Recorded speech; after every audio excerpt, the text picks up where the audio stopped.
Mesdames, Mesdemoiselles, Messieurs, bonsoir et bienvenue aux séries éliminatoires de la Coupe Stanley. C'est une marque de reconnaissance de la part de tes coéquipiers parce qu'eux se choisissent en fait un leader.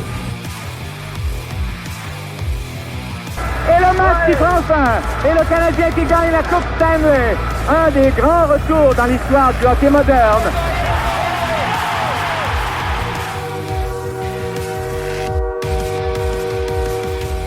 Bienvenue tout le monde dans cette nouvelle édition du podcast Les Glorieux. Je vais gagner ton animateur et avec moi aujourd'hui comme invité, Marco D'Amico. Salut Marco!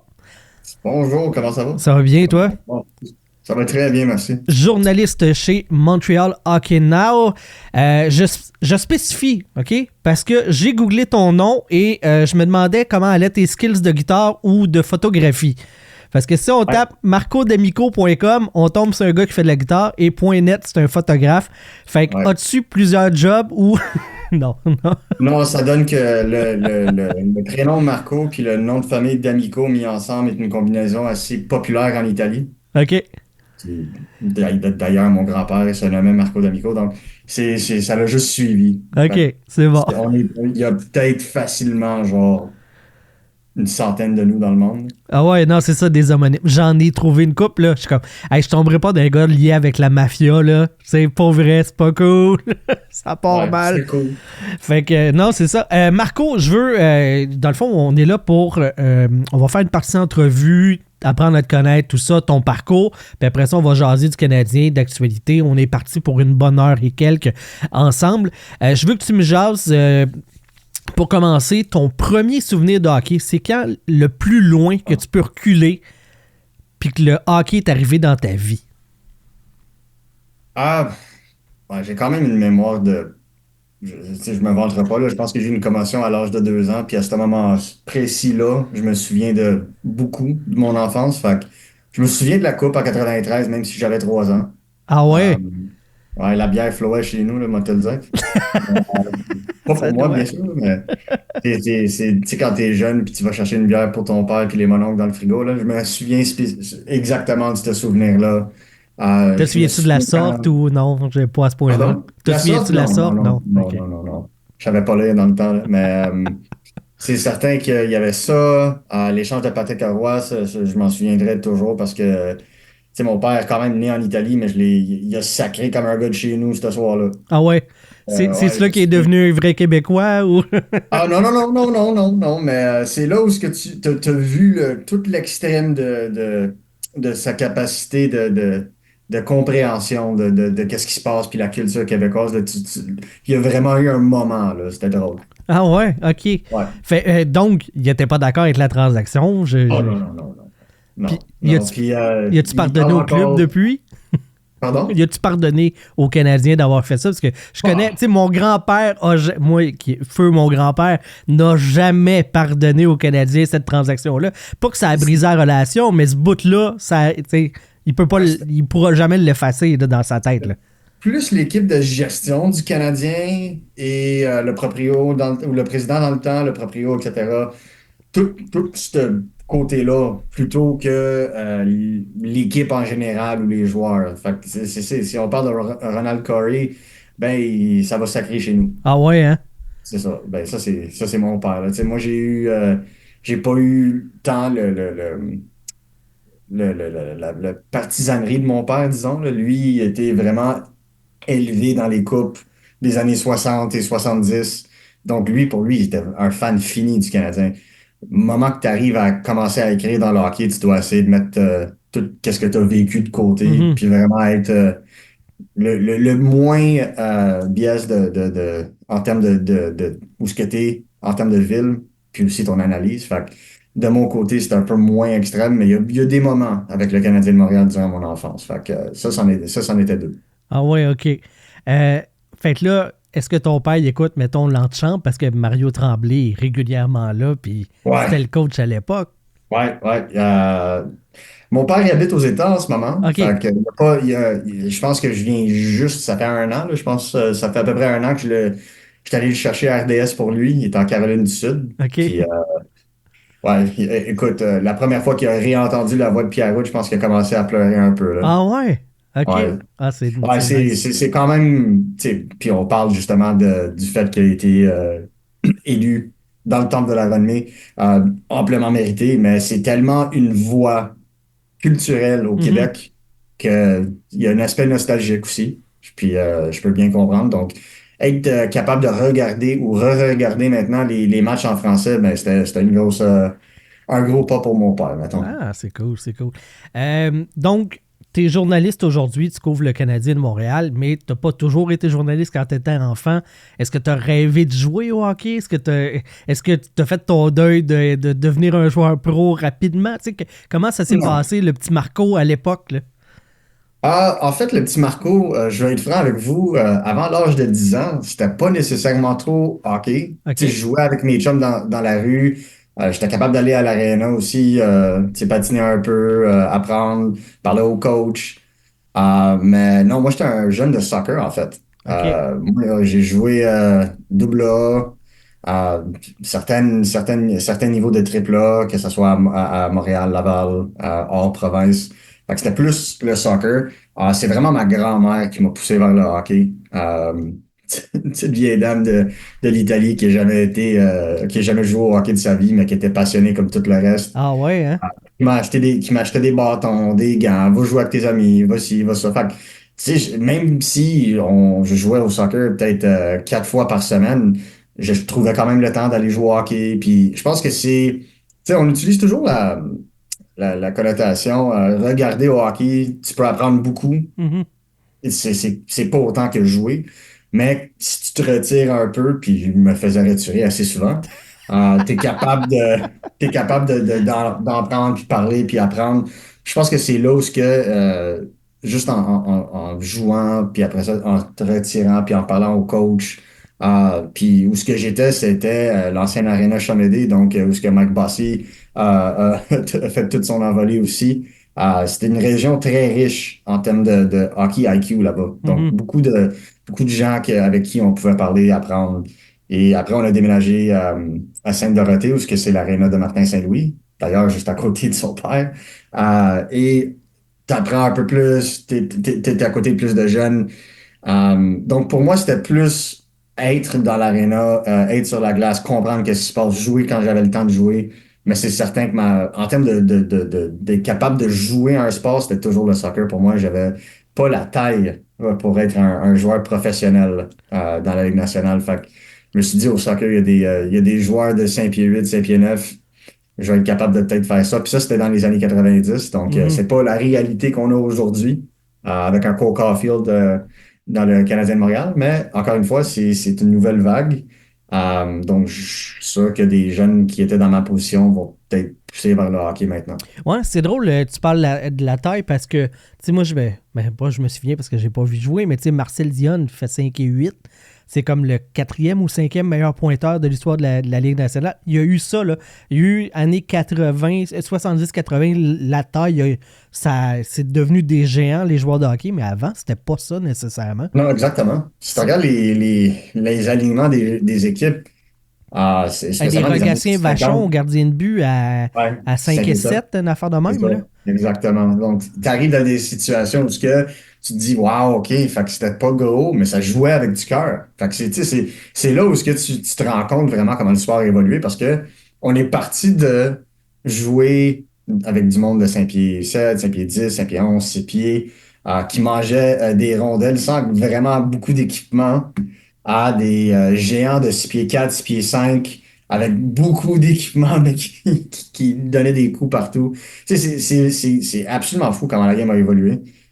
Puis elle va continuer d'évoluer. Fait que, tu sais, pour moi, j'étais dans cette zone-là où ce que jouer au hockey n'était pas nécessairement dans l'option. Puis en plus, moi, mes parents sont divorcés. Fait que ma mère a déménagé en Nouvelle-Écosse. Et pour jouer au hockey vraiment comme compétitif, fallait être là l'été pour les camps d'été aussi. Tu sais, le soccer, c'était un peu plus mollo. Tu étais capable de partir 3 semaines sans gâcher ta saison au complet. Mhm. Fait que c'était un peu ça. Donc, au hockey, il demandait absolument que tu sois là du début à la fin. Sinon, tu n'avais pas le droit d'inscription. Donc, c'était des affaires comme ça. Ah, puis même les Euh, coups, tu sais, le soccer et le hockey, c'est deux affaires différentes, là. C'est un portefeuille, là. C'est deux impôts Ah ouais, je complètement sais, là, différents. Là. ça, je le reprocherai jamais à mon père. Donc, ce que je comprends, c'est que tu es troisième génération d'immigrants. Ah, mon père est né en Italie. Fait OK. que première, en théorie. En théorie, OK. Fait que dans le fond, toute la famille, c'est à côté le foot, mais ta grand-mère, elle. Pour Toute la quelle famille raison? était à côté au hockey. Ah Tout, ouais? tout, tout, tout, tout, OK. tout. C'était moi qui étais à côté au soccer parce que, Ah, OK. C'est drôle, ça. ouais, puis ça l'a pris du temps. Tu sais, mon oncle a joué assez longtemps. Mon père était arbitre pendant une coupe de game aussi dans la JMQ. Donc, tu sais, il y a beaucoup de hockey dans notre famille. Puis mes grands-parents sont venus ici, puis ils sont tombés en amour avec le hockey quasiment au jour 1. Mhm. Donc, beaucoup de hockey chez nous. Puis, tu sais, on peut rentrer dans des histoires aussi.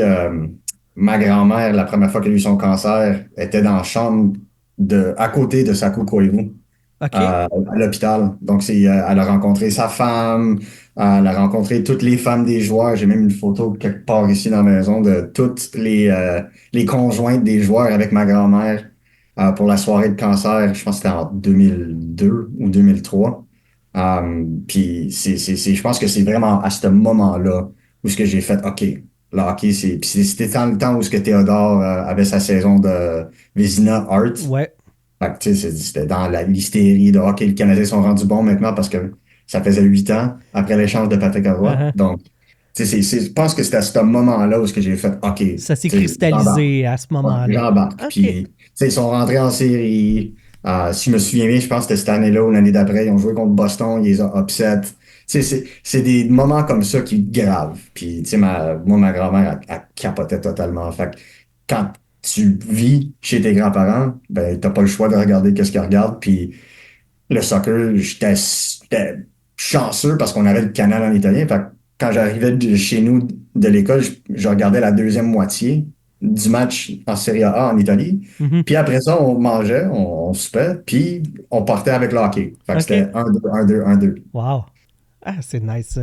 Fait que beaucoup de sport à la télé. Là, écoute, je vais rentrer, là, t'as ouvert une brèche. Est-ce que ça implique que t'es voir ta grand-mère et t'as croisé sa à l'hôpital ou pas? Ou... J'ai eu l'opportunité de croiser Sakou une fois à l'hôpital. OK. Juste pour comme puis honnêtement c'est de mauvaise valeur parce que j'étais pas nécessairement au courant que c'était lui parce qu'il était chauve. Ah, Donc je le reconnaissais pas. OK. Puis ma grand-mère m'a juste dit il joue pour le Canadien de Montréal celui-là puis tu sais j'ai juste dit bonjour à parler avec sa femme puis écoute un gars de classe vraiment de classe d'avoir pris le temps tu sais il est malade aussi Ben oui. puis il parlait, tu sais mais ça l'a fait en sorte que c'était à ce moment-là, puis heureusement, tu sais, dans ce temps-là, ma grand-mère a pu vaincre son cancer aussi. Même motivation en voyant Koivu sur la glace, elle aussi était capable de comme traverser ce processus-là. C'est clair. Donc, vraiment émotive du côté de notre famille, mais côté sportif, c'est à ce moment-là que tu commences à vraiment suivre une équipe de façon plus approfondie. Tu sais, mon beau-père, dans le temps aussi, c'était un fan fini des Leafs de Toronto. Fait que c'était vraiment une différence de culture que c'était du bord Mhm. de mon père ou de ma mère. Donc, vraiment, tu t'apprenais vraiment à comprendre, pas juste le Canadien de Montréal, mais la Ligue au complet. Ah, ouais. Tu te dis, je te reprends, tu sais, tu te dis c'est triste, puis là, tu te dis, je l'ai pas reconnu parce qu'il avait pas ses cheveux, puis moi, pendant une fraction de seconde, j'ai pensé, il est pas allé voir sa grand-mère, il est allé Non, voir c'est sa certain que coupe. j'étais là pour Ça aurait été vraiment triste. Je suis rentré dans la salle et en rentrant, lui, il sortait. Je pense Ok. qu'ils se sont croisés, je pense. Honnêtement, quand tu as une situation comme ça avec les joueurs, quand tu es jeune spécifiquement, là, c'est vraiment c'est plus grand que toi là, quand tu regardes quand tu vois un joueur de hockey comme ça qui est tant aimé dans cette ville. Donc pour moi, écoute, je comprenais pas l'ampleur de ce qui venait de se passer. OK. Ouais. Puis t'avais quel âge à peu près à ce moment-là? 12-13? 12-13, OK. Mais c'est ça, OK. T'étais assez vieux pour comprendre, mais pas Je comprenais réaliser. ouais, OK. je connaissais les joueurs, tu sais, j'avais une carte, tu sais, en suivant, vu que le Canadien faisait pas les séries, je suivais beaucoup l'Avalanche de Colorado. Plusieurs des cousins de la famille étaient des partisans des Nordiques, donc ils ont suivi l'Avalanche. Donc, j'avais pas le choix de suivre l'Avalanche aussi. Puis, on avait une carte signée de Patrick Roy chez nous. Beaucoup de cartes de hockey. On échangeait ça entre nous autres. Tu sais, fait on comprenait beaucoup la game. On connaissait les joueurs. Mais c'est connaître la Ligue nationale et être devant un joueur, ce sont vraiment deux expériences différentes. Puis, connaître l'homme derrière le gilet, vraiment, là, c'est là où ça change la donne un peu, puis tu es capable d'avoir une conversation, de comprendre ou de dire, hey, regarde, ce joueur étoile du Canadien de Montréal vit la même chose que quelqu'un que j'aime beaucoup. Ça relativise le processus pour toi, je pense. Ah, c'est clair, c'est clair. Et là, donc, carrière de joueur de hockey, c'était pas ça. Est-ce que tu as eu l'impression de pouvoir développer pour devenir joueur professionnel du côté du soccer ou rapidement tu t'es dit, moi, je vais plus écrire sur le sport? Honnêtement, là, je vais être franc avec toi, j'ai pas été dans une position où je croyais que j'allais être journaliste jusqu'à temps que j'avais fini mon bac à l'université. Un bac en quoi? J'ai fait un bac en histoire de base. OK. Ma maîtrise, par contre, était un mix de marketing et histoire. Puis ça, c'était un peu plus avancé en termes de recherche, mais beaucoup d'écriture. Puis c'est comme un peu là où tu commences à apprendre comment faire une recherche, avoir tes sources, t'assurer que ton information est valide, t'assurer d'une deuxième source, qui est une tactique d'un département de journalisme, mais qui est utilisée aussi dans tout ce qui est sciences humaines. Donc, c'est des choses qui se traduisent d'un bord comme de l'autre. Donc, jamais, même, je dirais, même au secondaire, c'était toujours être avocat, être tel, être médecin, être ci. Parce que j'étais bon, j'étais correct, très bon à l'école. Je dirais correct, mais très bon à l'école. Donc, je m'alignais toujours vers là. Mais au fur et à mesure que tu vieillis, tu fais ton cégep, tu fais ton université, mais c'est là que tu commences à vraiment développer qu'est-ce que tu aimerais. Et je me suis vite rendu compte que qu'est-ce qu'on se fait apprendre n'est pas nécessairement la réalité sur le marché d'emploi. Donc, on voit beaucoup de ces temps-ci, spécialement hors du marché montréalais, une poussée de mouvements de journalistes qui ne sont pas nécessairement issus de la voie traditionnelle, comme on le voit de ces temps-ci, là. Donc, c'est ça qui est un peu plus intéressant, qui est un peu plus excitant en termes d'opportunités. Mais c'est certainement pas quelque chose à quoi je me voyais dedans jusqu'à, je te dirais, une dizaine d'années. OK. Puis c'est quoi la première... Est-ce que c'est une opportunité qui s'est présentée à toi ou t'as vu une annonce classée? Comment t'as rentré dans le métier? Ça donnait que mon oncle était le chef garagiste chez Montréal Autoprix. OK, ouais.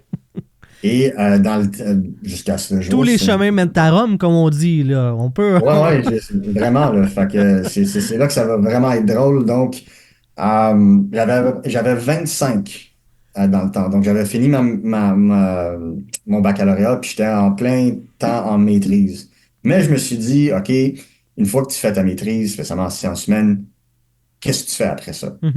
Il y en a qui vont faire leur doctorat, puis être étudiant jusqu'à l'âge de 30 ans, puis ça, c'est bien correct aussi. Mais il y a d'autres mondes qui veulent... Oui, c'était pas toi. C'était pas toi. OK. C'était pas moi. Même si je pouvais, l'idée d'être un enseignant n'était pas vraiment quelque chose qui m'attirait beaucoup. Donc, je me disais, qu'est-ce que je peux faire? Donc, création de médias, être dans le marketing, il y a beaucoup d'options dans le temps aussi. Mais je me suis dit, si jamais il y avait une opportunité pour le sport, j'allais m'essayer. Un jour, je reçois un appel de mon oncle, Joe, qui lui travaillait à Montréal Autoprix à Dorval, et ça donnait qu'un de leurs clients, puis le commanditaire, en fait, était Georges Larac. Oui. Le porte-parole, tu veux dire. Et c'est le porte-parole, exactement. Okay. Ouais. Mais il était là comme client pour faire travailler sur son truck. Oui. Et mon oncle a juste fait Hey, est-ce que vous recherchez des stagiaires à la station? J'ai un neveu qui, lui, c'est un ordi. C'est ça qu'il a dit, c'est un ordi. Fait que Georges, ayant le cœur qu'il a, on le connaît tous pour sa générosité, a fait no problème, donne-moi le numéro, je l'appelle dans 2 heures, puis on va céduler ça. Puis tout ça s'est passé en 2 heures. J'ai reçu un appel de mon oncle, Georges va t'appeler. Georges m'appelle. Tout le monde connaît Georges, là. On le sait toute sa personnalité. Ouais. Puis, t'as le petit kid qui répond le téléphone. Oui, monsieur Larac. Première erreur, on ne l'appelle jamais monsieur Larac, c'est toujours Georges. Mais après une semaine, j'étais stagiaire à la station avec Georges et Stéphane Gonzalez, qui d'ailleurs est lui aussi moitié italien de la même région. Uh-huh. Nos mères ont le même nom de famille, donc ça, c'était tout chemin à Rome. C'était Ouais, vraiment ouais, quelque ouais, chose. ouais. Donc, on a fait ça pendant à peu près 2 ans, quand je pouvais, bien sûr, entre les jobs.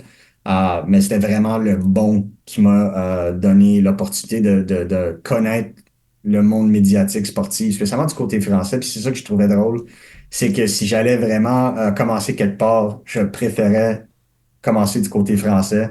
Puis si jamais je retransitionnais du côté anglais où je faisais les deux, ben ça allait être plus facile. Mhm. Fait que ça, c'est à l'époque, c'est 91-9, c'est pas encore l'appellation Exact. C'était pas BPM. BPM. C'était 91-9, c'était en 2016, si je me trompe. T'as-tu fini par être payé? Parce que là, t'as parlé d'un stage. Pendant Ouais, non, 2 ans.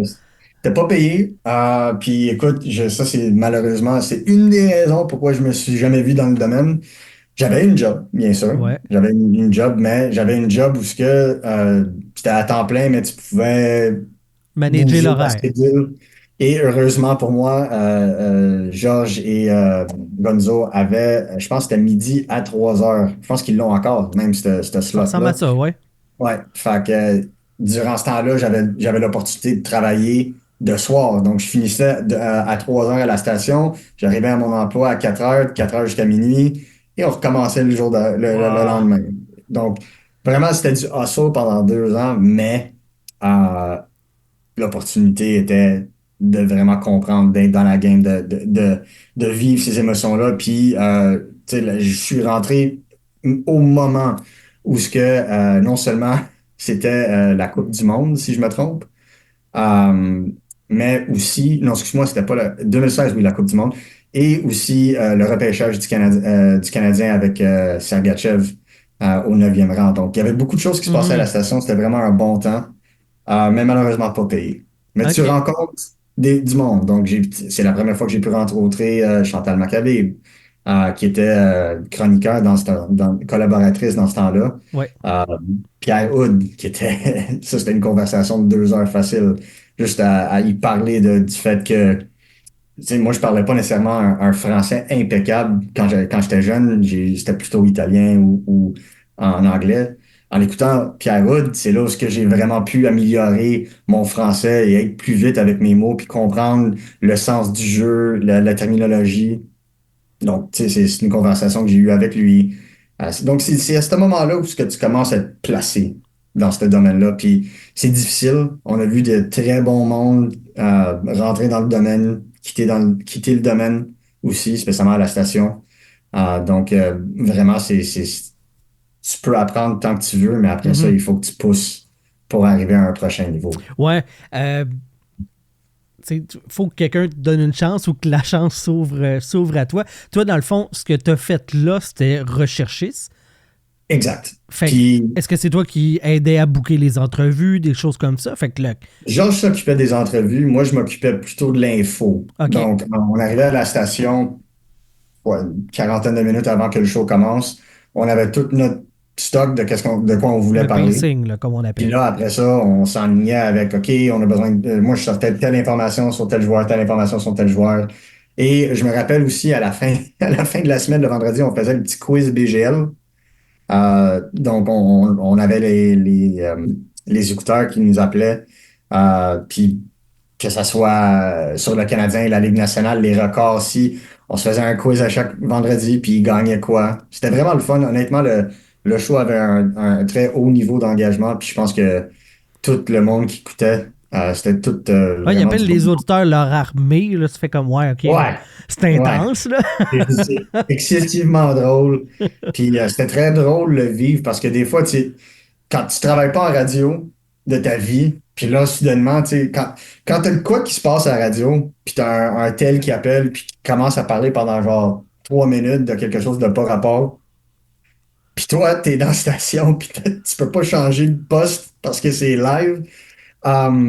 Tu réapprends vraiment comment t'occuper d'un flow Mhm. d'une chronique et de t'assurer la bonne vie de cette chronique-là parce que honnêtement, c'était divertissant. Ouais. Faut savoir laisser aller quand c'est des bons moments ou ramener quand C'est ça ça. dérape. C'est un travail d'équilibriste. Moi, je suis bien ami avec Max Truman qui a fait le Max est remplacement. excellent, ouais. Et ce qu'il me disait par rapport à Georges Larac, puis tu sais, j'ai jamais eu la chance. J'ai jasé une fois avec Georges, mais très, très quickie, un genre de 30 secondes. Mais ce qu'il me disait, c'est que Georges, c'est difficile à suivre parce qu'il peut aller n'importe où. Fait que Ouais, le travail d'équilibrisme, c'est aussi avec Georges en tant que tel, ouais. de ce que j'en ai compris vu de l'extérieur. Toi, en tant que gars qui aide, qui n'est pas payé, comment tu Mhm. fais pour sortir l'info qu'ils ont besoin? Comment tu fais pour bien appuyer le show, sachant que, c'est ça, Georges, il peut bifurquer, il peut aller à gauche, à droite, puis ça peut déraper dans un claquement de doigts. Puis déraper, c'est dans le bon sens du terme, là, je veux Ouais, dire. Là. non, je suis certain. Écoute, faut avoir un bon sens d'humour puis une bonne organisation. Je pense que c'est vraiment ça le, le niveau, là. Donc, faut faire attention. Des fois, il y a des choses qui arrivent, pas juste à Georges, à n'importe qui est sa radio. Puis, écoute, ça fait en sorte des fois que les choses peuvent changer. Donc, tu as vraiment une idée de quoi tu parles. Tu as vraiment tes points. Uh-huh. Donc, tu fais ta recherche pour ça. Mais durant le show, tu dois être vite sa gâchette aussi. Donc, s'il change de situation, je me souviens pas de telle situation, mais ça va apporter beaucoup de contexte à la discussion actuelle, ben, c'est moi qui va sauter sur le laptop pour m'assurer, OK, il parle de telle situation, telle chose s'est produite, c'était ça le sort, puis je faisais ça vite. Donc, des fois, ça prenait une minute. On parlait d'un sujet. Attends, Georges, tu sais, tu mutes ton micro. Georges, voici ça. Lui, il va lire vite, vite. Boum. Il va rentrer dans la conversation avec Gonzo. Il va sortir le point. Puis ça fait avancer la discussion. Puis, des fois, là, c'était vraiment.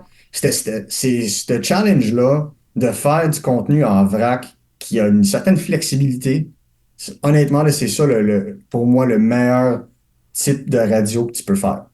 Oh, et puis tu sais, 2 secondes après que tu sois rentré en onde, il peut y avoir une transaction, un décès. Tu sais, le matin Ouais, que Guy Lafleur est décédé, tu sais, je vais donner cet exemple-là, ouais, toutes les shows du matin avaient fait leur pré-prod la veille, avaient organisé leur show, avaient ouais. booké des entrevues, puis ont tout changé.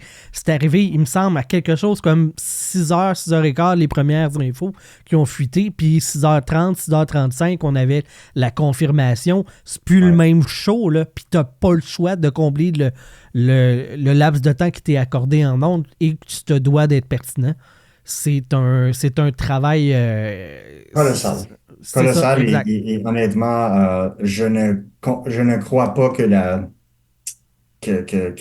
les écouteurs, les auditeurs comprennent à quel point il y a de l'effort qui est mis là-dedans pour que ça soit pas juste la comédie. Il y a beaucoup de monde qui travaille. C'est pas seulement cette station-là, là, je vais aussi donner des fleurs à TSN 690, mais il y a beaucoup de monde qui travaille très fort pour être pertinent, puis pour apporter des bons points, puis booker du bon monde. Donc, vraiment, mon chapeau à eux parce que c'est très difficile, ces temps-ci spécifiquement. Là. Mhm. C'est très difficile, puis ils font une très belle job. Ouais. Euh, Fait que tu fais ces 2 années-là, est-ce que ça t'ouvre des portes pour explorer d'autres choses ou pendant ce temps-là, tu fais juste faire tes 2 années puis Mais j'ai comment la ça fait carrière de le... marketing en Ouais, même temps. Donc, ça l'évolue. Tu ouais, apprends des choses. Une des choses que je dois dire, c'est que ces deux carrières-là se sont aidées un après l'autre. j'imagine. Donc, c'est ça qui était vraiment le fun. En faisant le côté marketing, tu apprends comment monter un site web. Tu apprends le SEO, tu apprends le concept d'achalandage, tu apprends comment insister, mettons, un certain niveau d'engagement. Donc, tu commences à rentrer dans ce genre de théorie-là, puis tu l'appliques à des choses que tu aimes. Donc, tu sais, j'avais le marketing, oui, mais du côté hockey, je me suis vite rendu compte, si je voulais faire un nom, je devais commencer quelque chose pour moi. Donc, Mhm. on avait des podcasts, oui. J'avais un site web dans le temps. Si le monde qui me connaisse depuis un petit bout vont le reconnaître, mais ça s'appelait Scrimmage and Stats. J'étais beaucoup plus focusé, spécialement dans le temps où ce que le Canadien commençait son petit reset. on regardait beaucoup plus les espoirs dans ce temps, donc j'avais beaucoup plus de temps pour regarder les espoirs, faire des analyses. Puis c'est vraiment là où ce que j'ai commencé à faire mon nom et c'est là où ce que le monde ont pu apprendre à me connaître un peu plus en termes de rédacteur. Et c'est là où ce que j'ai vraiment commencé à apprendre comment créer du contenu, où ce que le monde pourrait non seulement apprendre de quoi, mais ensuite partir une discussion là-dessus. Mhm. Je pense que c'était ça cette période-là d'un autre année et demie, 2 ans, je dirais, là. C'est là où ce que vraiment, je te dirais que j'ai appris comment me mettre la main sur le pouls de la discussion pour que les partisans aient du fun. Mhm. Euh, Puis, quand est-ce que tu t'es dit, j'en fais vraiment une carrière? Parce que entre le fait d'être stagiaire, de pas être rémunéré dans une station, puis de faire un commitment à devenir journaliste, puis tout ça, tu sais, est-ce qu'à un moment donné, il y a un switch ou tu as continué à faire en parallèle les deux carrières pendant un bon moment, genre jusqu'à aujourd'hui? Je sais, tu sais, Jusqu'à aujourd'hui. Ouais, OK. Absolument, jusqu'à aujourd'hui. Moi, j'étais un gestionnaire de marketing de produits OK. en temps réel. Donc, vraiment, tu sais, si je voulais pas faire du hockey au jour au lendemain, je pourrais pas faire du hockey au jour au lendemain, mais je le fais parce que c'est devenu tellement une passion, une deuxième nature pour moi que c'est inné. Donc, c'est plus facile, mais comme je te disais, un joue Ah toujours oui. avec l'autre et m'aide à y aller. Donc, c'est certain que quand est-ce que j'ai eu l'idée de faire carrière disons, le sport, le moment que l'opportunité était devant moi. C'est pas quelque chose que je suis nécessaire, tu sais, tu travailles, absolument, tu pousses, tu fais ci, tu fais ça. Mais jamais un moment où ce que tu te dis, je vais faire ça comme carrière. Il n'y a Mhm. jamais un moment. Le moment vient te chercher, puis tu dois juste suivre. Ouais. Puis je pense que, tu sais, j'ai eu plusieurs personnes depuis les 5 dernières années qui m'ont demandé, tu sais, qu'est-ce qu'on devrait faire? C'est quoi le chemin qu'on devrait prendre? Il n'y en a pas un. Il n'y en a pas un. Et, tu sais, j'ai travaillé, j'étais allé à l'école avec et j'ai travaillé avec beaucoup de journalistes vraiment brillants. Écoute, Julian McKenzie, qui travaille maintenant pour l'Athletic, a fait Montréal, a fait Calgary. Là, il est rendu à Ottawa. Ça, c'est un bonhomme brillant, mais lui a fait toute cette carrière, tout son chemin en journalisme. Mhm. C'était le joueur étoile, c'était le prospect numéro un à notre école. OK. Et il l'est aujourd'hui, là, c'est un journaliste absolument incroyable. Mais tu vois que lui a pris le vrai chemin connu. Traditionnel, ouais. Exactement. Et moi, j'ai pris le chemin absolument pas T'es allé traditionnel. dans la boîte, puis ça, tu t'es rendu Exact. pareil, c'est pas grave. Et le jour où j'ai eu ma passe de presse et que je me suis pointé sur la passerelle, Ouais. on était assis un à côté de l'autre. Tu sais, on s'est juste regardé un et l'autre, puis on a commencé à rire tellement que c'était comme, nous voilà ici, de deux chemins absolument différents, mais deux vieux chums. Parce que moi, j'ai pas fait de journalisme à l'école. Ma femme l'a fait, en fait. OK. Donc, j'étais toujours à côté de ce crew-là. Puis la grande majorité d'eux, c'est des journalistes connus à travers le Canada et les États-Unis en ce moment. Donc, tu sais, tu t'apprends aussi un peu de comment ça se passe. Tu prends des contacts, tu apprends un style aussi. Tu Mhm. sais. Donc, il y a eu un effort, oui, mais il y a beaucoup de ça qui a été appris on the fly à cause du monde avec qui tu interagis au jour au jour. OK. Tu sais, j'ai googlé ton nom et je suis tombé sur un vieux profil Twitter, The Hockey Expert. Oui! Ouais, supposément c'est mon burner pour ceux qui me connaissent pas depuis ce temps-là, mais oui, dans Pittsburgh, honnêtement, c'était une blague entre nous autres. Ben, entre les j'imagine, deux. parce que ça fait big, là. Ça fait. C'était drôle, c'était vraiment drôle. Écoute, on était à un bar, je pense que je finissais ma maîtrise, j'étais en 2016 ou 2017, puis c'était un dare. Ils ont dit, ben, tu sais, toi, t'es un petit hockey expert. J'ai fait, ah ouais, je dirais pas ça. Il dit, ben, écoute, si t'es capable de faire, mets-le comme Mhm. Twitter handle, vas-y, là, puis j'achète une bière. J'ai fait, OK. Je pensais jamais que ça allait être qu'est-ce que c'est devenu, en fait. Ouais.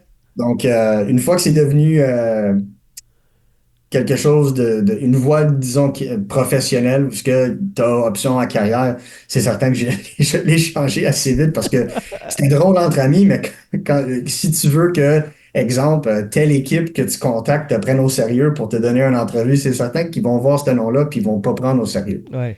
Donc, il fallait faire le switch.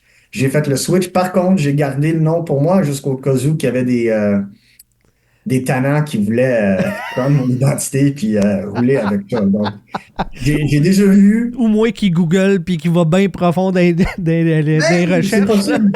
Mais ce que je dis, c'est juste dans le temps où ce que j'ai fait le changement de nom, c'était très possible que quelqu'un le prenne. Ok, ouais. Commence parce que c'est pas tout le monde qui Ouais, va voir le premier tweet où ce que tu annonces que tu as changé Ouais. ton hat. Fait que je voulais juste pas prendre de chance. Mais oui, il est encore là. Il est encore là. Ouais. Puis à ce jour, je vais le garder jusqu'à la fin parce que je suis sûr que si c'est pas des talents sur Twitter, ça va être mes amis qui vont le reprendre. Un dare, c'est un dare. Faut que tu l'assumes. 19 000 abonnés sur Twitter, @MN D'Amico. Ça roule. Moi, c'est de là que je t'ai connu, tu sais, en tant que recherchiste au 91.9, étant pas dans la région montréalaise en plus. C'est pas là que je t'ai connu. Non, c'est ça. Moi, je t'ai vraiment connu via Twitter et je vois régulièrement ton nom être repris dans des articles sur les différentes plateformes de couverture du Canadien de Montréal. Fait que j'invite les gens à te suivre si c'est pas déjà fait sur Twitter. Je veux qu'on parle de... Tu mentionnais d'avoir ton accréditation pour le Canadien de Montréal. C'est quoi le processus? C'est toi qui appelle? C'est via un site web? Un employeur? Comment?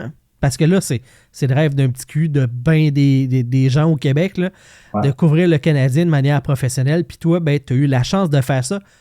Et en plus, pas par un chemin traditionnel. Ouais, effectivement. Écoute, j'ai commencé à travailler pour Montreal Hockey Now, qui, eux, sont accrédités.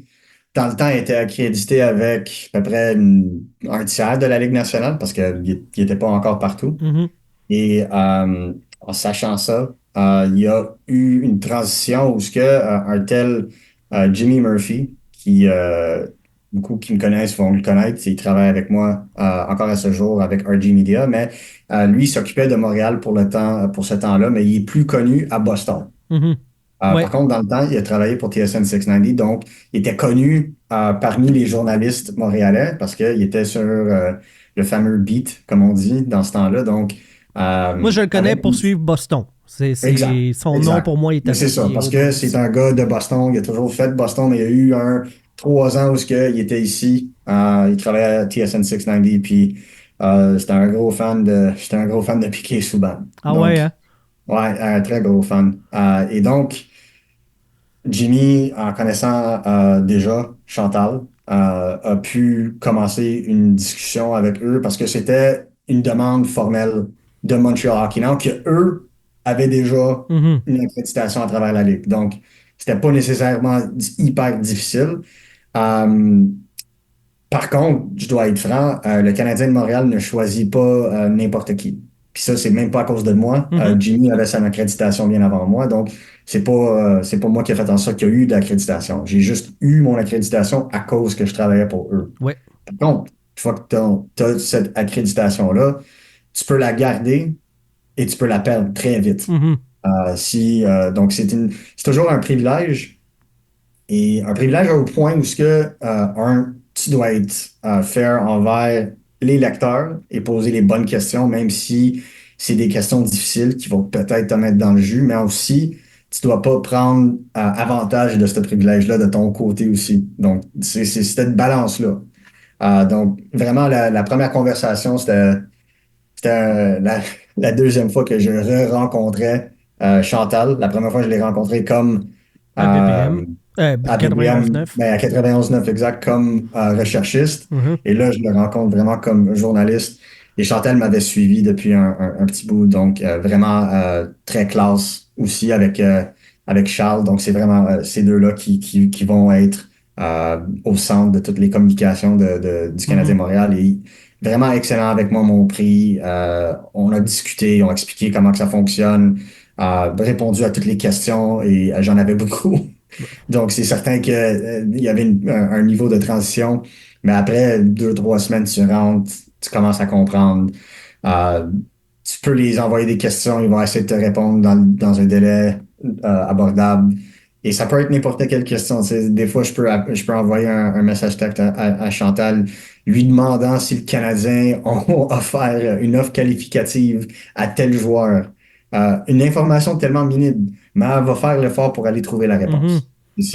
Pour moi, c'est incroyable à quel point elle peut être disponible pour les médias et vraiment, c'est de valeur parce que ça l'aide beaucoup ceux qui sont pas nécessairement issus de ce monde-là à s'intégrer. Mhm.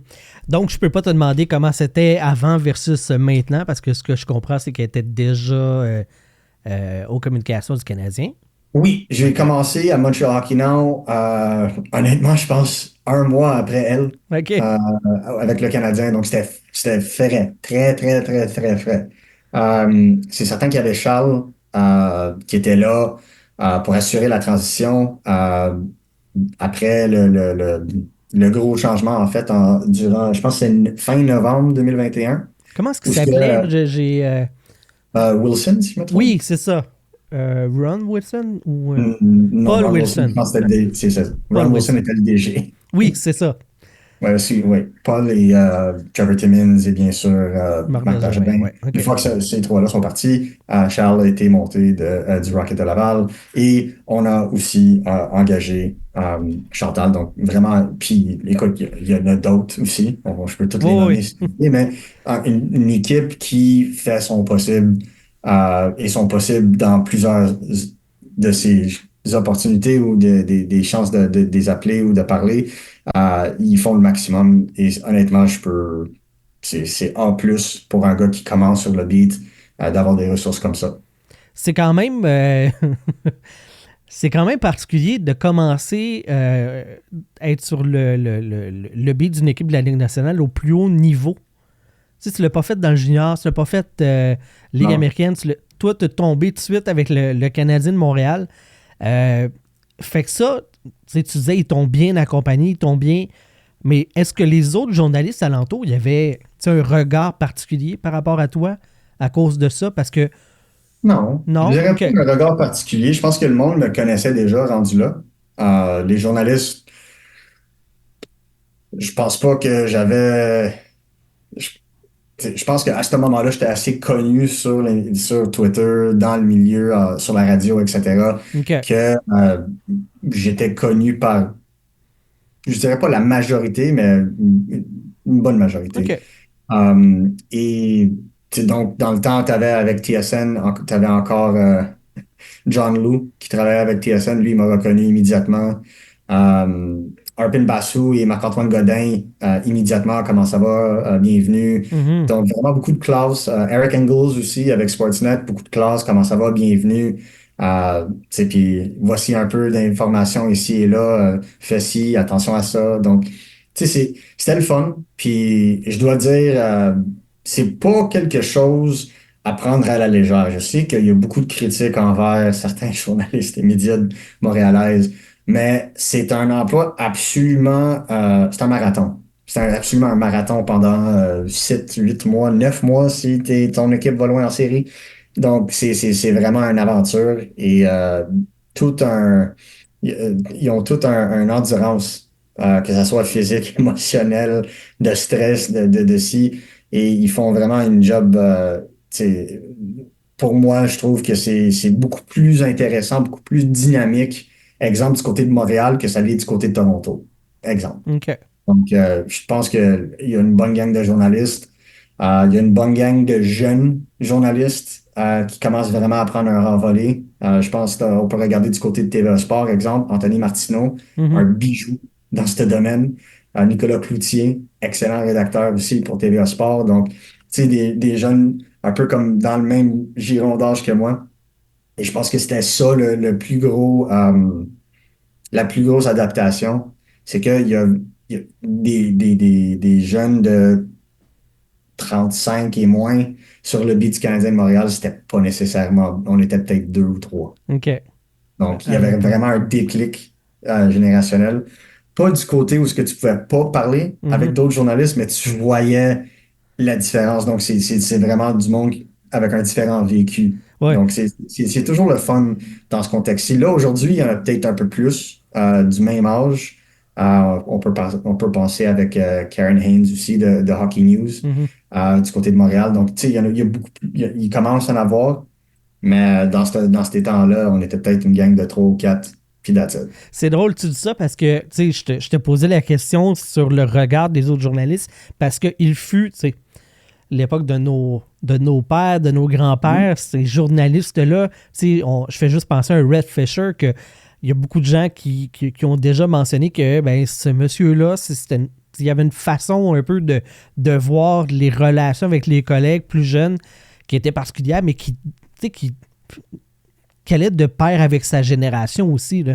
Fait que, tu sais, je suis content de voir que ça, ces barrières-là de génération, ça n'existe plus, puis c'est juste plus une collégialité. Là. Absolument. Puis je pense que c'est pas ce que ça l'était auparavant. Je pense que c'est plus une question de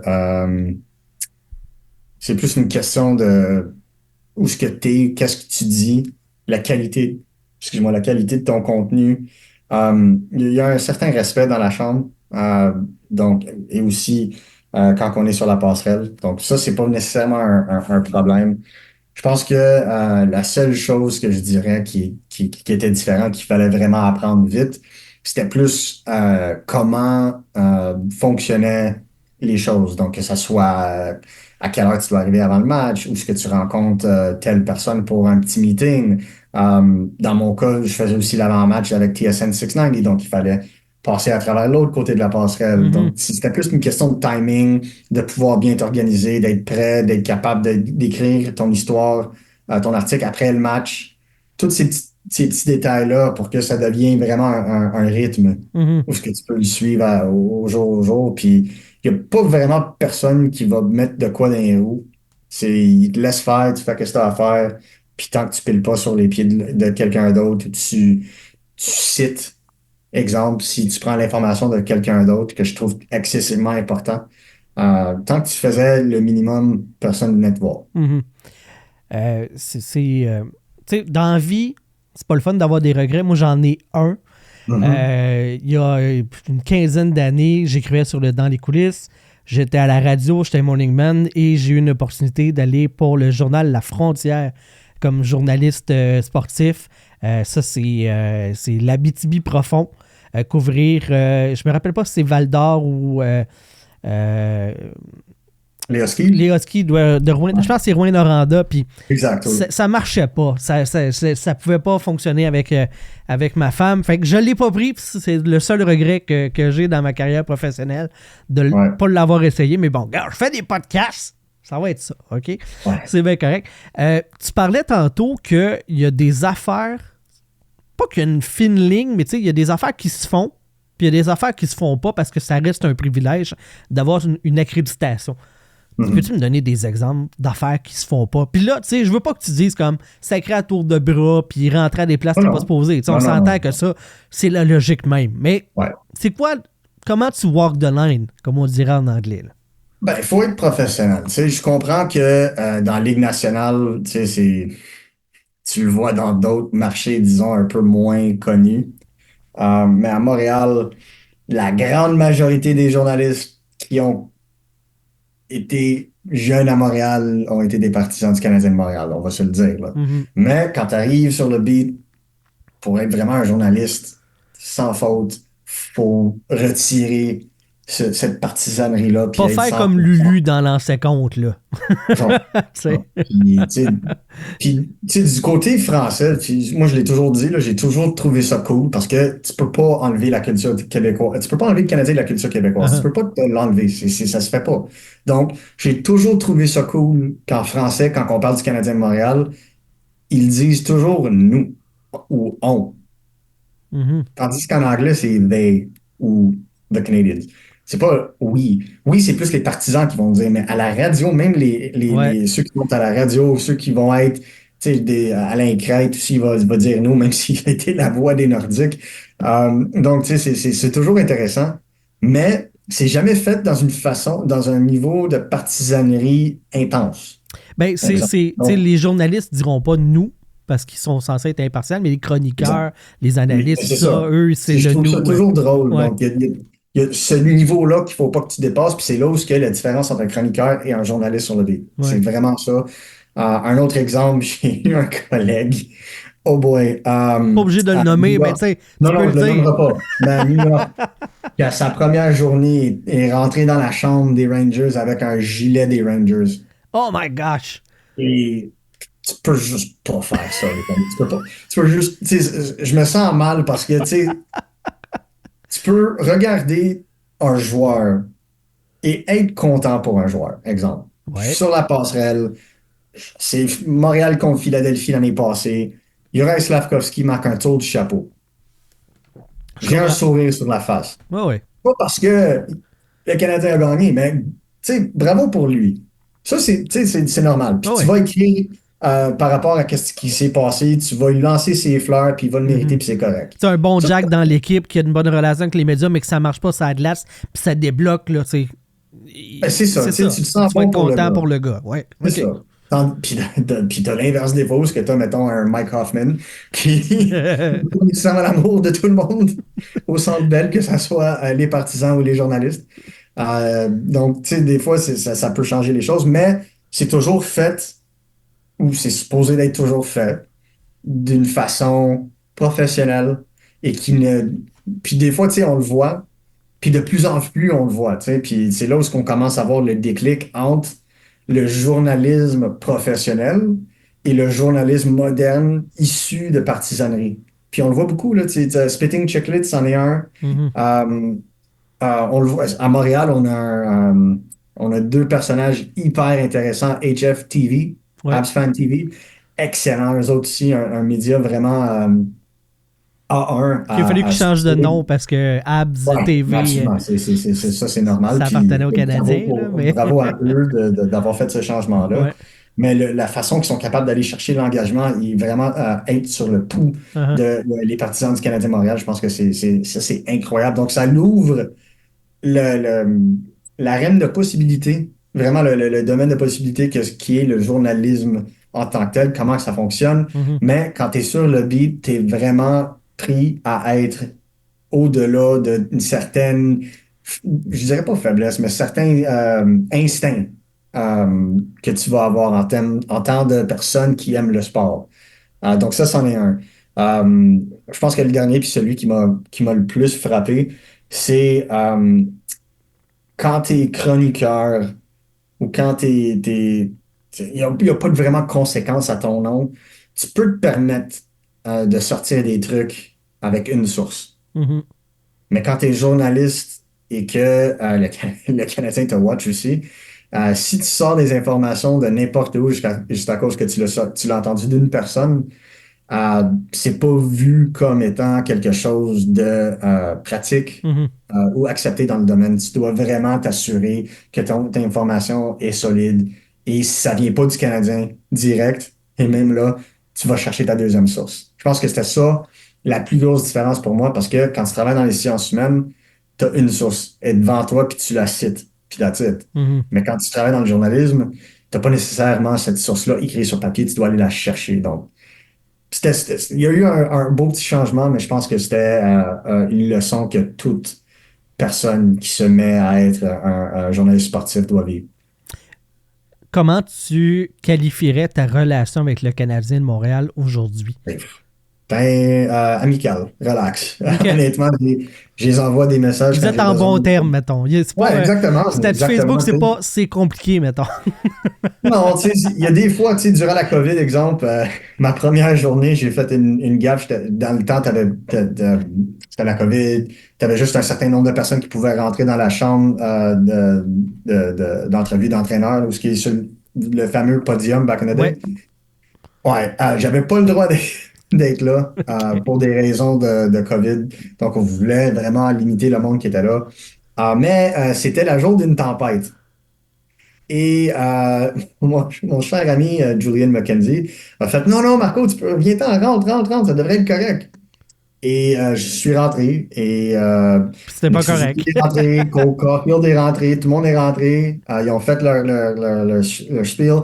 Après ça, Martin Saint-Louis est rentré, tout le monde part, tout est good. Et je vois juste Charles qui me fait un petit signe comme il est ici une seconde. Ouais, non, c'était parfait. Hein. C'était cool aujourd'hui. Puis c'était comme mon deuxième match sur le beat. Uh-huh. Et il me dit, ben, tu sais, Marco, on t'a dit, tu sais, aujourd'hui, c'était pas la journée pour rentrer dans la salle. Tu sais, on t'avait expliqué. Puis peut-être la saison prochaine, ça va être quelque chose qu'on pourra faire plus régulièrement. Mais vu que tu viens juste de commencer, puis on a ces règles sanitaires-là, c'était le premier match où ce que le Canadien avait le droit à 50% de partisans. On OK. se souvient des mesures COVID. Ouais, Là. ouais, ouais. Fait que tout le monde capotait encore. Il y avait des masques partout. On n'avait même pas le droit d'avoir. Il fallait avoir le masque sur la passerelle. Tu sais, dans ce temps-là. Donc, je comprenais absolument. Ben oui. Et, Tu t'es laissé influencer. C'est ça qui arrive. ouais, C'est pas de ta faute. et d'ailleurs, mon ami il arrive, il tape Charles sur l'épaule, il dit, hey, t'as-tu vu mon chum Marco, man? Tu le vois, il est ici, puis il est là, puis Il est tout bon, hein? passe, puis il est vibrant, il est bon. Puis là, les deux, on regarde mon chum Julien, puis on fait juste comme, ah, oh. Donc, il m'a donné un laissez-passer vu que mauvaise influence. Uh-huh. C'était la seule et unique fois que je me suis fait dire quelque chose. Puis honnêtement, je pense qu'on a ri plus que d'autres choses. Donc, tu sais, c'est relax, c'est mollo. Tu fais ce que tu as à faire.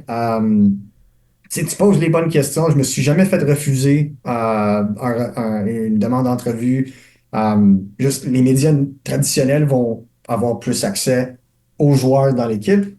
Mais si tu peux être créatif dans ton angle, ils vont te donner d'options.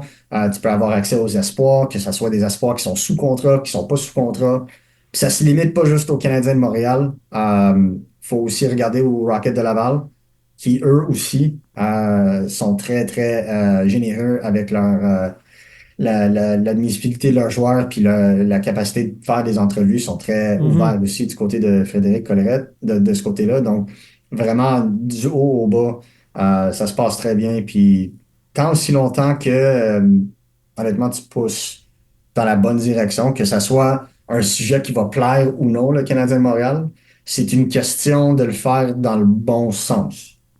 Je pense que c'est ça. Ils sont capables de le prendre, que ça soit négatif ou non. Là. Mais tant aussi longtemps que c'est fait dans un bon jugement, je pense qu'il n'y a jamais vraiment de problème. OK. À partir de quand, tu as parlé de TSN 690 que tu faisais les avant-matchs tantôt. À partir de quand tu as commencé à être une voix sur. Du côté anglophone, je pense que c'était immédiatement quand j'ai commencé avec Montreal Hockey Now en 2022. OK.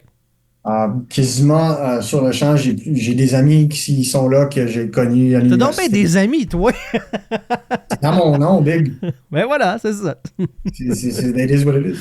Mais c'est honnêtement le milieu journaliste sportif et même le milieu du sport en général. C'est beaucoup de ton travail va être sur qui tu connais et comment est-ce que tu es capable d'aller chercher encore plus de contacts avec tel contact, puis tu crées vraiment un réseau. Donc, avec TSN, je connaissais du monde. Je me suis fait approcher par, dans le temps, c'était Mitch Gallo, qui est encore là aussi. Puis il a fait, écoute, on aimerait te tester pour des shows. Dans le temps, même avant que je commence à être sur le beat du Canadien, je faisais des chroniques le dimanche avec Matthew Ross back in the day. Puis ça, c'était le fun. C'était de façon hebdomadaire, donc on le faisait chaque semaine. Et c'était intéressant. Et il y avait une voix, puis on me disait, peut-être on pourrait l'utiliser durant la semaine. Puis Mitch m'a appelé un jour, puis il a fait, tu veux-tu faire les avant-matchs avec nous? Puis les avant-matchs sont allés tellement bien qu'ils ont fait, ben, tu veux-tu faire les matchs au complet? Fait que c'est passé de avant-match à commentateur d'entracte et après-match. Mm-hmm. Donc, ça a évolué de façon graduelle en 2022 puis cette année. Ça tombait bien, tu avais ta passe en plus média pour. Donc, je passais directement les voir. Okay. Ou si le Canadien était si le Canadien était à l'extérieur, exemple, sans route, j'allais à la station, puis on faisait le show là-bas. Donc, vraiment excellent. Puis, encore une fois, une belle gang, que ça part des ingénieurs sonores à les chroniqueurs, au boss. Une très belle gang de monde là-bas aussi. Est-ce que je me trompe ou le fait de parler anglais offre plus d'opportunités? Parce que, dans le fond, des Franco qui veulent couvrir le Canadien, qui aiment le Canadien, il y en a une pelletée, mais des Anglos, par le nombre, peut-être que ça ouvre des opportunités qu'il n'y a pas. Je qu'il y a pas dirais autrement. l'inverse. Ah ouais? Je dirais l'inverse. C'est plus facile être anglo et se tenter dans le domaine en français OK. que celui être franco ou anglo et Ouais. l'essayer dans l'anglais parce que, honnêtement, si on regarde les médias, la liste des médias accrédités du Canadien de Montréal, il y en a beaucoup plus en français Oui. que en anglais. En anglais, en ce moment, si tu veux être journaliste à Montréal, tu vas travailler à peut-être 3 places. Sportsnet, TSN, The Athletic. C'est tout. Tandis qu'en français, ben, Mais il y a moins juste de la candidats radio. en anglais aussi. Pardon? Il y a moins de candidats aussi en anglais, non? Non, je te dirais, en ayant connu les vagues de jeunes qui sont issus du programme de journalisme de Concordia, il y en a eu OK, plusieurs. OK.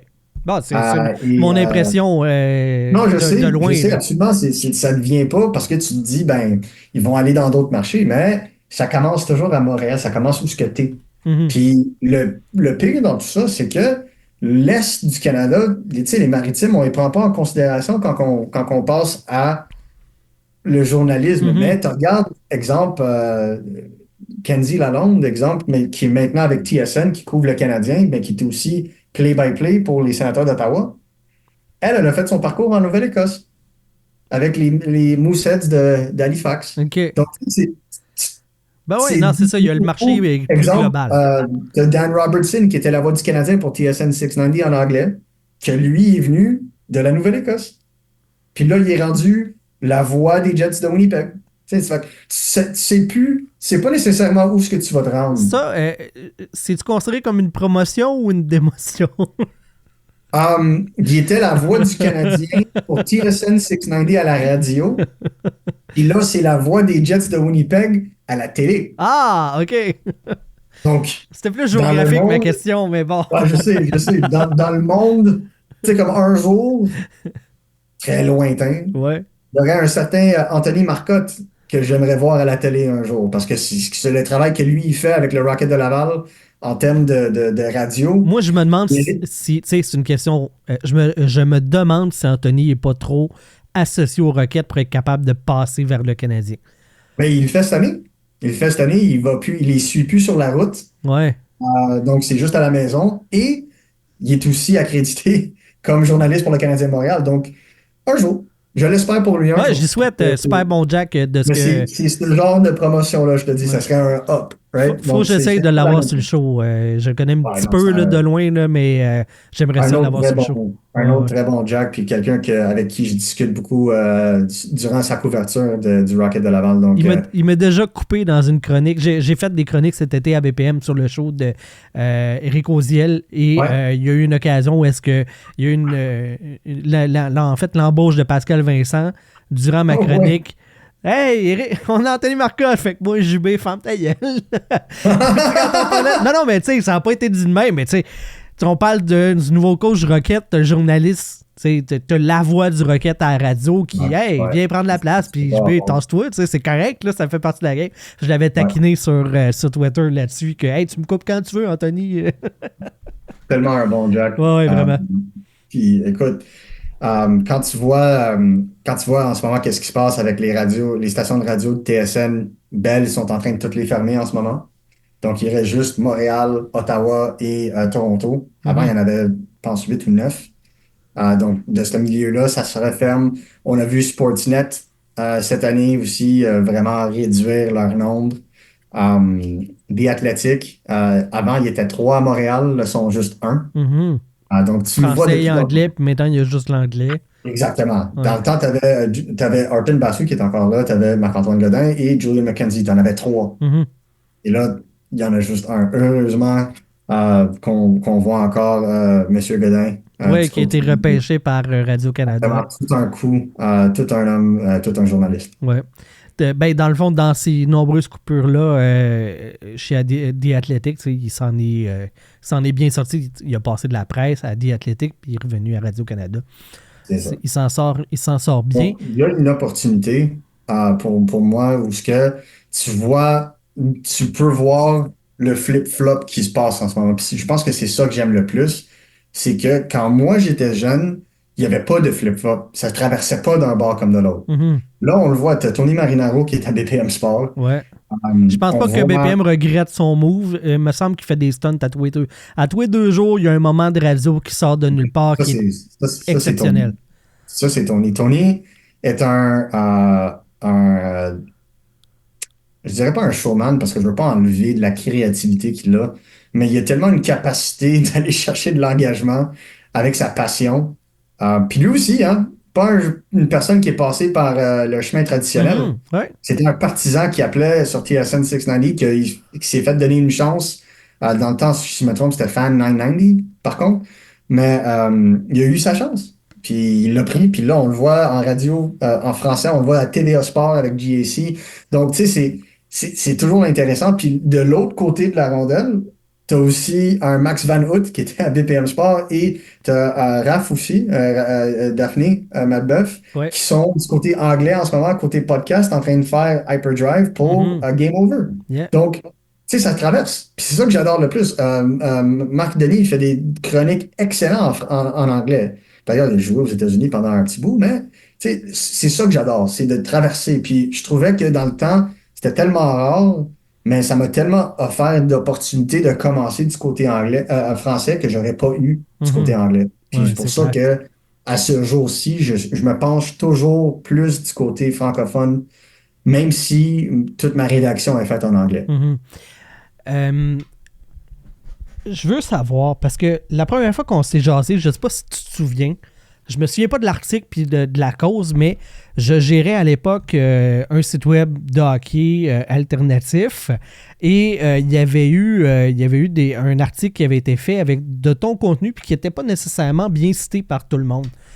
Je veux savoir, tu sais, toi, ta relation aujourd'hui avec le milieu, tu sais, de tous ces sites-là. Je veux pas nécessairement qu'on les nomme ou quoi que ce soit, mais Je pourrais toutes les nommer parce que aujourd'hui, c'est très différent. parce qu'il y a une constellation de sites qui sont... Ouais. Ça va du très, très, très, très, très boboche à du pratiquement professionnel dans, Ouais. tu sais, dans l'indépendant, là, je vais dire. Là. Absolument. Tu sais, je sais que le monde va toujours piquer des tomates dans les coulisses, mais Max Truman a fait un job extraordinaire, aller chercher du bon monde là-bas pour aider à Ah, ça fait démocratiser plaisir, merci. C'est le fun. C'est le fun de recevoir un comme problème compliment.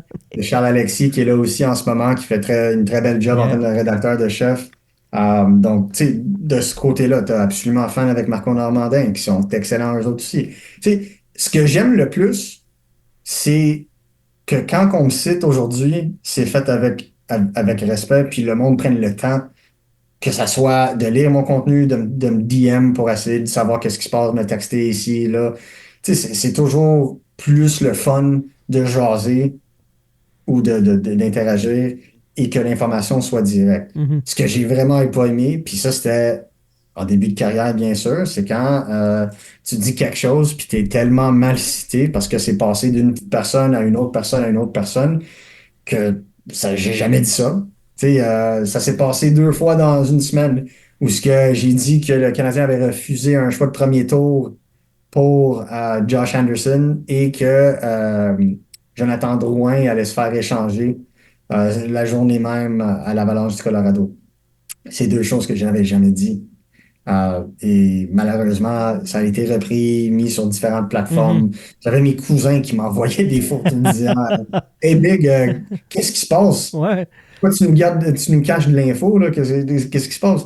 Fait que, tu sais, c'était un peu de cette situation-là. Puis c'est certain que dans le temps, tu vois cette information-là, puis si tu sais l'information est fausse, puis que les clubs ou les joueurs à qui ça concerne voient ça, Mhm. ben ça peut impacter ton statut aussi. Ouais, Puis ouais. c'est un peu ça, c'est une protection de soi dans des situations comme ça, parce que tu veux jamais te faire mal citer.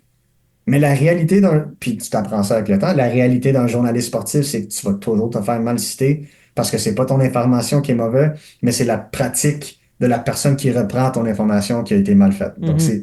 tu peux pas contrôler ça. Contrôle qu'est-ce que tu peux contrôler. Donc, moi, j'ai pris une approche plutôt amiable où ce que je me suis présenté à tout ce beau monde-là, puis j'ai appris à les connaître, que ça soit du monde qui sont dans la passerelle ou du monde qui regarde ça de chez eux, mais qui travaillent et qui sont originaux. On parle encore d'exemple Max, qui est très original. Stanley 25 était écœurant comme podcast, exemple.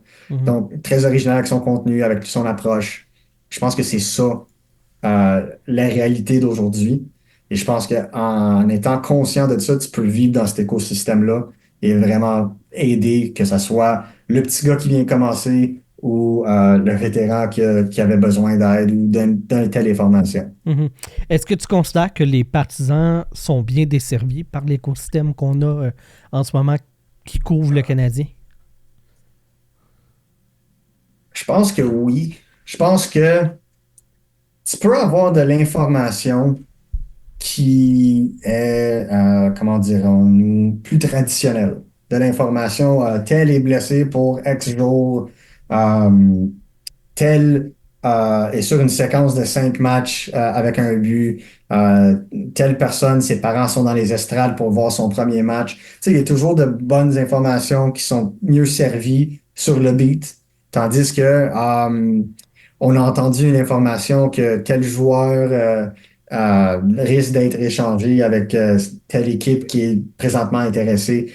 Ça, c'est pas nécessairement une conversation que le monde sur le beat veut avoir.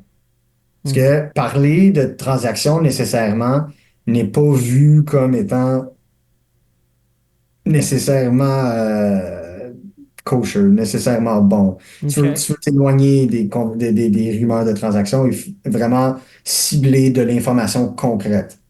Par contre, comme on a parlé tantôt, si tu as 2 sources sur le sujet, ben là, tu peux commencer à en parler. Et c'est Ouais. pour ça qu'exemple, un gars comme Elliot Friedman ou Pierre Lebrun sont très efficaces parce qu'ils vont toujours aller chercher une source fiable à 100%, sinon 2 ou 3.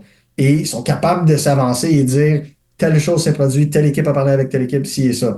Donc, c'est un peu plus, t'as un peu plus de place pour parler et avoir une grande discussion approfondie à ce sujet-là. Je Mhm. pense que c'est là la différence. Donc, est-ce que cet écosystème-là est bon pour le Canadien de Montréal? Je pense que si tu regardes comment les partisans interagissent ensemble par rapport à l'équipe, tu sais, c'est certain que là, c'est un peu plus négatif avec le fait que l'équipe est en reconstruction. Mais l'échange des formations dans la sphère du Canadien de Montréal se fait de façon tellement incroyable que tu peux avoir un clip d'un joueur qui joue en deuxième division en Russie. Je parle même pas de Demidov en pensant, là. Non, non. Deuxième division en Russie. Et tu l'as en 5 minutes du but. C'est incroyable. Donc, tu peux avoir de l'information qui sort de nulle part de même. Et ça va faire le tour des médias sociaux. Puis c'est pas nécessairement du journalisme tant que tel, mais c'est du journalisme.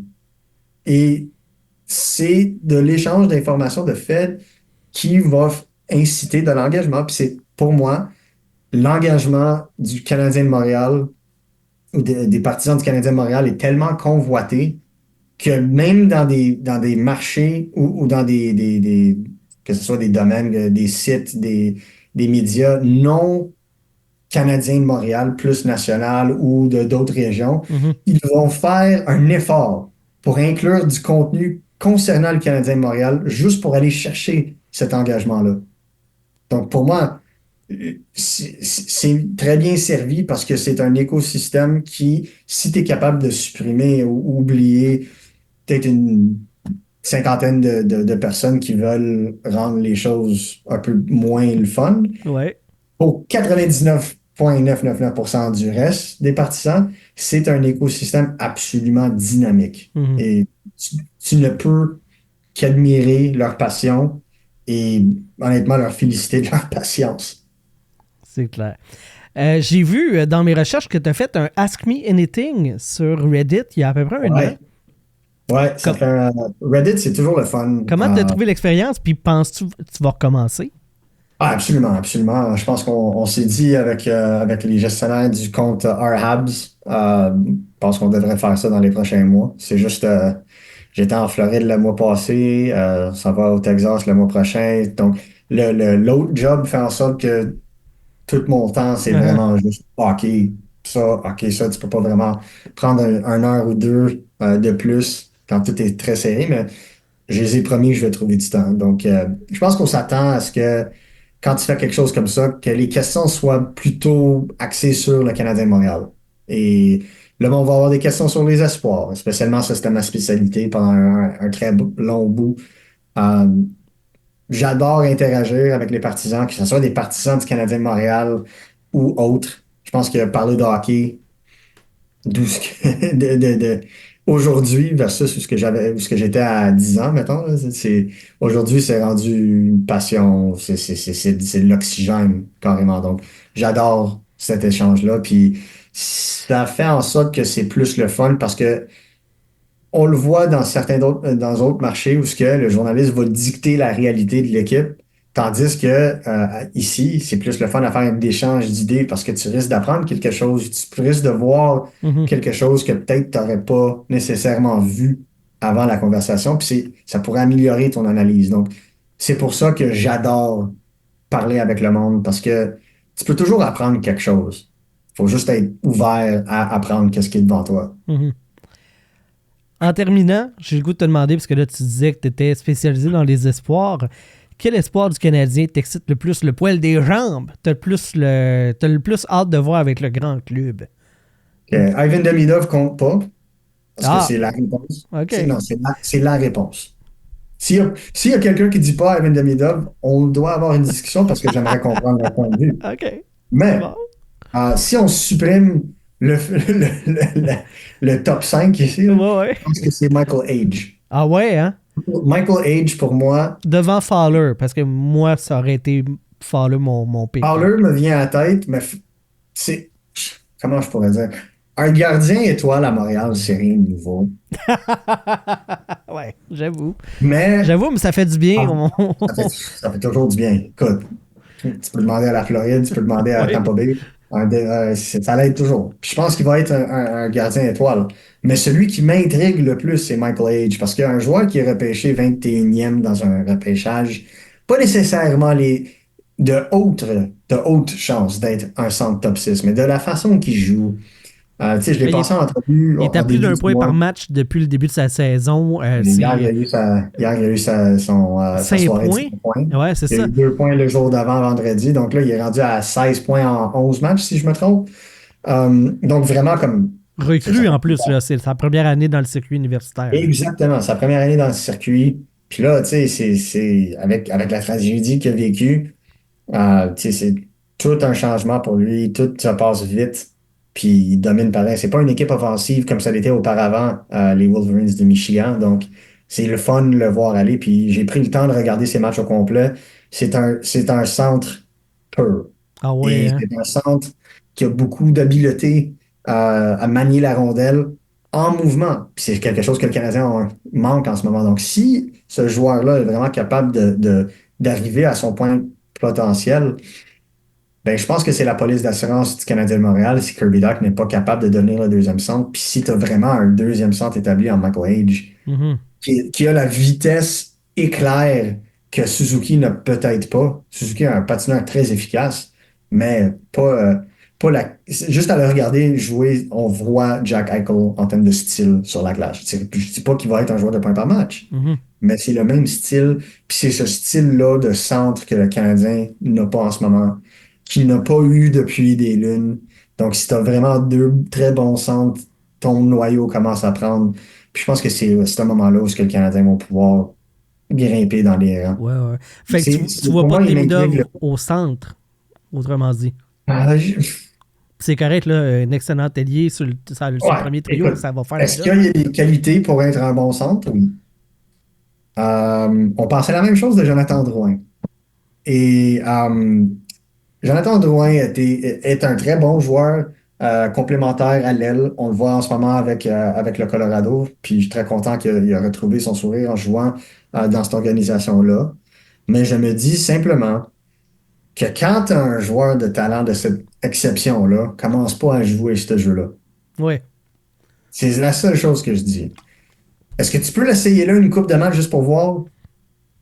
Vas-y, essaye-toi. C'est correct. Mais ne pas forcer un joueur de jouer une position qui ne lui servira pas nécessairement autant que lui jouant cette position-là va servir l'organisation. Je pense que ça doit être un win-win. Et peut-être qu'il y a des qualités pour être un centre, mais il n'y a pas nécessairement le patin élite. Il y a le même type de patin en termes de rapidité ou d'agilité qu'un Nick Suzuki. Je ne sais pas il peut toujours avancer. Il va avoir 19 là. Donc, pour moi, il y a beaucoup d'améliorations qui peuvent être faites. Mais je me dis juste, tu veux avoir un centre capable de transporter la rondelle en tout temps, en vitesse, et la façon que lui, il patine avec le V en tant que tel, l'espèce Ouais. on appelle ça le 10-2. Je le préfère à l'aile parce qu'il peut être plus créatif, il se soucie moins nécessairement le centre de la glace et le côté défensif sans être mauvais défensivement. Mais avoir un gars comme Michael H qui est capable de monter, descendre la glace avec la vitesse qu'il fait, je pense que ça serait une belle différence dans le top 6. Tandis que là, on le voit pas tant. Mais pour moi, Demidov, c'est un allié. Puis je pense que ça va être un allié du même calibre que les Panarin ou les Kaprizov. Certain que Kaprizov, là, il est en feu, mais à date, qu'est-ce qu'on a vu de lui? Je dis pas que ça va être un joueur de 100 points, puis c'est pas ma job de le faire, mais de ce que je vois de lui, ça pourrait être le premier joueur à être vraiment un joueur constant d'un point par match dans la Ligue nationale pour le Canadien de Montréal depuis 30 ans. OK, j'avais dit que c'était la dernière question, mais j'ai menti. OK? Oui, jamais vrai. Tu vas dans la chambre, tu couvres le Canadien. Qu'est-ce qui fait que Dax, ça ne fonctionne pas cette année? Est-ce que tu as vraiment la perception, comme ce qu'on entend beaucoup, que c'est une question de confiance? Ce que toi, tu as pu voir de plus proche, est-ce que ça ressemble à ça? J'ai pas eu l'opportunité d'être trop à côté de lui cette saison, juste à cause du travail en tant que tel. Mais juste avoir son body language, juste de la passerelle, tu sais, quand tu le vois pas à la télé, puis tu le vois sur le banc, puis comment il parle, puis ci et ça. Je pense que c'est plus un contexte de confiance et de réhabilitation. Je pense que quand tu as une chirurgie de cette magnitude-là, là, c'est vraiment une grosse chirurgie. Ça prend beaucoup de temps pour te remettre dedans. C'est pour ça d'ailleurs que j'exige de la patience envers Patrick Laine quand il revient au jeu dans la prochaine semaine. Juste parce que c'est pas un sauveur, ça va lui prendre beaucoup de temps pour se remettre dedans. La tête va peut-être être là, mais les jambes vont peut-être pas suivre. Donc, c'est un peu la même chose avec Doc. Je pense qu'il force le jeu un peu trop en ce moment. Je pense qu'il y a beaucoup de frustration. Puis c'est normal. Puis c'est pour ça qu'il joue avec Suzuki, juste pour essayer de lui donner le meilleur centre de l'équipe, pour essayer de le relancer. Même chose avec Slavkovski. Juste essayer de le relancer. Mais je pense que je peux comprendre les partisans qui commencent à se douter un peu. Je le comprends, je le vois. Est-ce que ça va être un joueur top 6? Point. Est-ce que ça va être un joueur capable de jouer au centre dans le top 6? Est-ce que ça va être un allié top 6? Il y a beaucoup de questions, il y a beaucoup de si. Et je pense que quand tu es dans une reconstruction comme ça, à ta 3e année, puis tu as encore des si à des positions si importantes, je peux comprendre l'anxiété de certains partisans. Ça, c'est certain. La seule chose que je dirais, c'est donne-y plus que 6 semaines. Moi, je trouve que les gens sont pressés. En fait, globalement, là, cette saison là, chez le Canadien, là, ils veulent voir une amélioration constante. Puis la vérité, mesdames et messieurs, c'est ça n'existe pas, ça. Non, c'est ça. Ça n'existe pas. Il y a toujours un moment où c'est que tout. Puis c'est normal. C'est très normal. Je pense que le Canadien de Montréal a la défensive la plus jeune de la Ligue nationale. Puis moi, personnellement, je m'attendais à ce que ça finisse dans le bas fond, pas nécessairement où ils sont en ce moment, là, mais pas loin. Ben, puis tu sais, faut être honnête aussi, là, Samuel Montembeault a pipé les dés la saison dernière. Là. Il était parmi les gardiens de but qui avaient le plus de buts sauvés par rapport aux gardiens moyens dans la Ligue nationale. Là, le plus de buts sauvés attendus de la Ligue. Ça génère des points sur le classement. Là. Ça compense pour des erreurs des défenseurs puis du système de jeu. En tout cas, c'est un sujet qu'on a déjà abordé dans plein de shows, mais moi, j'ai l'impression que les gens sont trop pressés que le Canadien gagne, puis le terme mix a été mal compris. Les gens pensaient que le Canadien allait fighter pour les séries. Je pense que la part qui est plus drôle en ce moment, c'est même avec tout ce qui se passe en ce moment, ils sont à quoi? 6 points des séries en ce moment? Ou c'est rien là, en ce moment. Là, ils peuvent toujours se relancer.